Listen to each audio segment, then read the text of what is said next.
qu'on est bien. On est le 11 juin.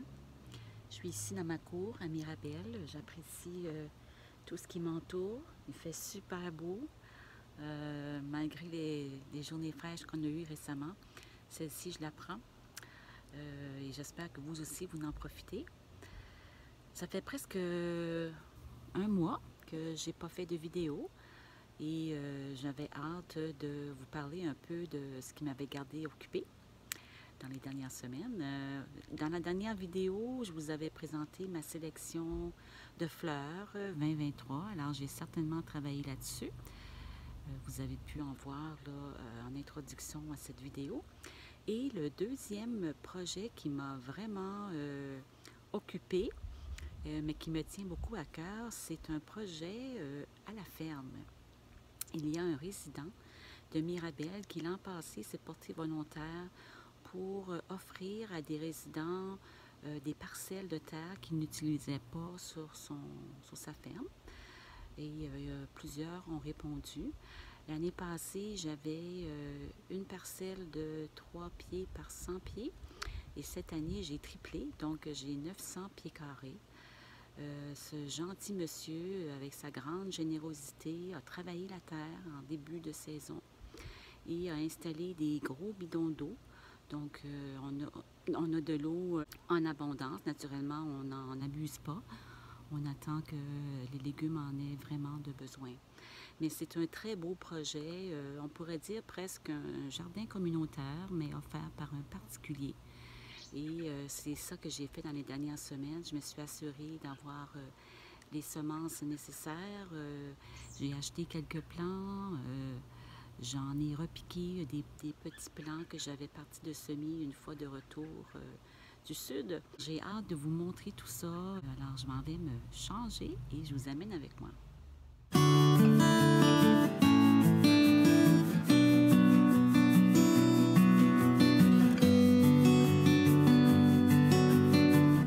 Je dois vous expliquer, c'est que l'an passé, on a pris le terrain tel quel.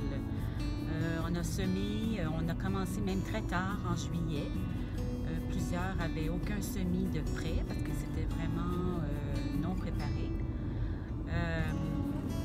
Et on a eu beaucoup de mauvaises herbes. Cette année, il y en a qui ont voulu mettre du plastique. Et moi, je vous avoue que le plastique, pour moi, c'est un non.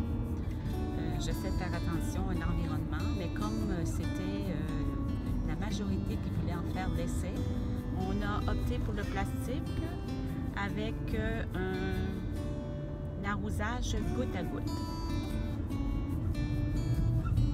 Encore une fois, c'était pas ma préférence, mais comme on est 5-6 à participer dans le projet, ça me permet en réalité de faire des tests et de voir si effectivement il y a une certaine grosse différence.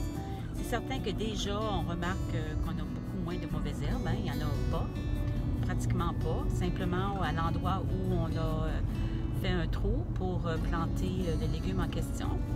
Alors, c'est bien. Puis aussi, bien, ça nous évite d'arroser, hein, parce que je dois quand même me déplacer. C'est à 30 minutes en vélo ou 10 minutes en auto. Alors, nous y voici. Normalement, quand je viens ici, je m'habille avec des manches longues, un pantalon long parce qu'il y a beaucoup de maringouins, entre autres. Surtout quand on vient tôt le matin et qu'il n'y a pas eu encore beaucoup de soleil. Autre point que je voulais apporter aussi, vous allez voir, j'ai 2 rangs qui sont plastifiés et un autre rang qui est à nu. Et la raison de cela, c'est parce que j'ai voulu faire des tests, comparer les deux.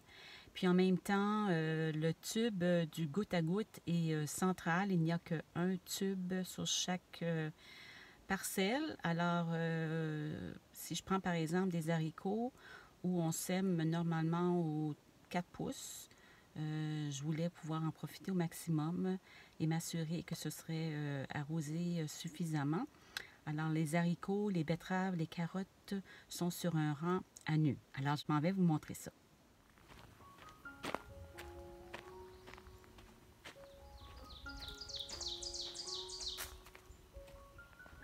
J'entends les maringouins qui me rôdent.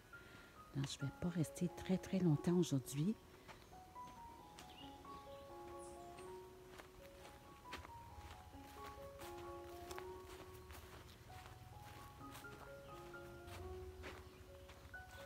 viens principalement vérifier que tout est beau, puis semer quelques maïs et rapini qui n'ont pas germé. Alors voici mon rang à nu. Il est complètement collé sur les arbres, alors c'est pas le meilleur endroit, mais ça pousse quand même.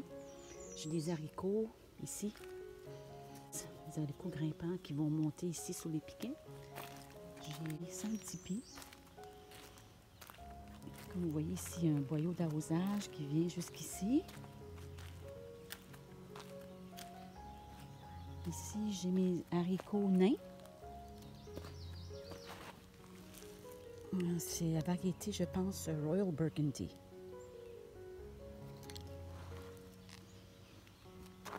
J'en ai pour 15 pieds de long. Ici, naturellement, il faut que j'arrose manuellement. Bon, ici, il n'y a rien. Mais en réalité, ici, il y a des carottes. Mais je ne sais pas pourquoi il n'y a rien qui sort du tout. Ah, peut-être ici.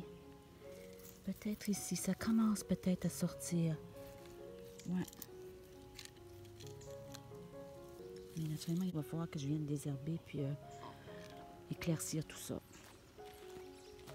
Et ensuite, j'ai parti des semis à la maison de betteraves que j'ai plantés cette semaine ici. Je les ai repiqués dans cette zone de 15 pieds.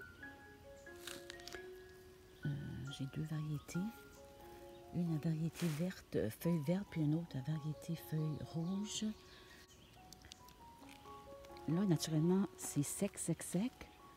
Et j'ose pas arroser parce que ils annoncent une journée pleine de pluie demain. Pluie abondante. Alors, je préfère attendre. Ici, j'ai de la basilic sacrée. J'ai 6 plants de basilic sacré.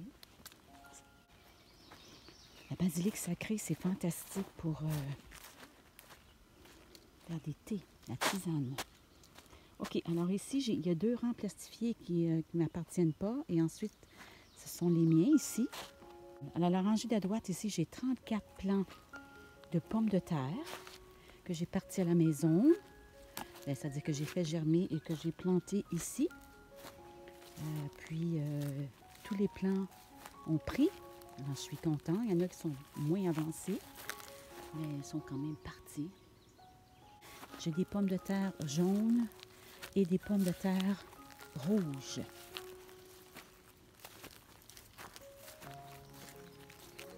Ouh, je me fais manger. J'aurais dû quand même mettre du linge long. Ici, j'ai un petit peu de zinnia. Zinnia variété Elegance. Et une petite folie de cette année, c'est du maïs. J'ai semé 30 plants de maïs. C'est bon. Et je suis venue justement pour en semer, alors je vais faire ça tout de suite avec vous. Alors, j'ai choisi le maïs variété Allure. Je vais planter ça rapidement. Alors, on va en mettre un ici. Un ici. Je vais en mettre où je pense que ça n'a pas germé.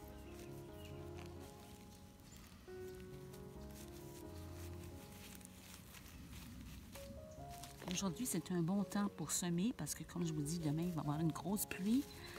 Alors, ça va mettre les chances de mon côté pour que les plantes germent. Alors, si on poursuit, après mon maïs, j'ai du rapini. Je ne sais pas s'il y en a qui connaissent ça, le rapini. C'est comme un brocoli italien. Un peu amer. C'est un légume, nous, qu'on adore. Et là, ici aussi, il en manque. Alors, brocoli, rapini. Là, comme il n'y a pas eu beaucoup d'eau dernièrement, la terre est un petit peu dure. Et ça, comme je vous disais, là, c'est pas la meilleure qualité de terre, mais ça nous est offert gratuitement, alors j'ai rien à redire. on avait plus de temps, on pourrait peut-être l'engraisser, mais pour le moment, j'y vais localement. J'en mets 2 là, 2 ici. Et je couvre légèrement. J'espère que la pluie va faire germer le tout. Alors, après le rapini, j'ai du kale. J'ai 3 plants de kale vert, 8 plants de kale rouge. Les deux vont très, très bien. D'ailleurs, le kale rouge, il faudrait que je commence à en récolter. Alors, parce que plus on en récolte, plus ça fournit. Si on le laisse aller, il devient dur et amer. Alors, peut-être que cette semaine, je pourrais passer en prendre ma première récolte de kale. J'ai ensuite des zinnias, encore une fois, des zinnias elegans, pour agrémenter le tout et faire très, très, très joli. J'en ai plusieurs. J'ai ensuite de la bêta-carde blanche et de la bêta-carde rouge. J'en ai 10 plants. Et là, j'ai du tournesol, 2 variétés. Tournesol mammouth, au bout complètement. Puis du tournesol moonshine, je crois. Il faudrait que je vérifie. Ça devrait donner à peu près 3 pieds d'eau, le tournesol, et l'autre, un géant. De l'autre côté, même chose. J'en ai un géant tournesol et 2 de l'autre variété. Et là, on retrouve ensuite mes plants de tomates. J'ai 24 plants de tomates. À l'avant, ce sont plus des plants de tomates cerises. Je pense que j'ai 6 plants mélangés, là, cerises, Regina, Robson. Puis ensuite, j'ai 9 plants de tomates italiennes et 9 plants de tomates célébrité. Et au travers de tout ça, j'ai planté du calendula, ou si vous aimez mieux, du souci. Je les ai tous pris à la maison. Ce sont des graines qui ont tombé l'an dernier, j'imagine, et qui ont germé dans mon potager à la maison, puis que j'ai sorti de terre et que j'ai repiqué ici. Ensuite, j'ai encore un petit peu de zinnia ici. Et là, j'ai mes piments. Si je me souviens bien, j'ai 8 piments bananes.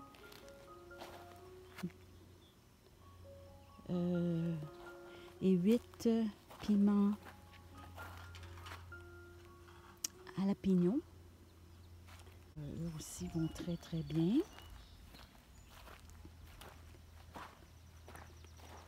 J'avais des calendula en surplus que j'ai mis ici. On va faire des belles fleurs. Je me souviens plus s'ils étaient jaunes ou oranges. Là, j'ai peut-être un mix. Ensuite, j'ai une variété de concombres, de courges, butternut. J'ai du melon. C'est pas mal ça. Concombre, j'en ai peut-être un qui est de variété Market Moore et l'autre qui est du concombre libanais. Alors, ça devrait donner pas mal de légumes. Vous allez me dire comment on va manger tout ça, mais j'ai bien l'intention d'en donner, de partager autour de moi, mes voisins, mes enfants, des connaissances. Ça sera du donner au suivant. C'est surtout pour l'expérience. Je suis vraiment contente. C'est un rêve d'enfant d'avoir une ferme. Là, c'est pas une ferme à moi, mais j'ai quand même grand. Je peux expérimenter. Puis, je trouve ça vraiment enrichissant. J'apprends beaucoup. La plupart ont planté tous leurs légumes. Il reste quand même un peu d'espace pour certains, mais ça s'en vient. La prochaine fois, je vous ferai un meilleur tour. Ça repousser aussi, puis on pourra plus parler de variété, puis de comparer aussi les deux méthodes avec le plastique ou sans le plastique. On voit ici au bout le tube d'arrosage. Il y a un trou, ils sont très minces, hein? Il y a un trou à chaque 8 cm, un mini trou. Alors c'est ça, mon beau projet qui m'a tenu occupée pendant plusieurs semaines, dont je suis très très fière. C'est à suivre.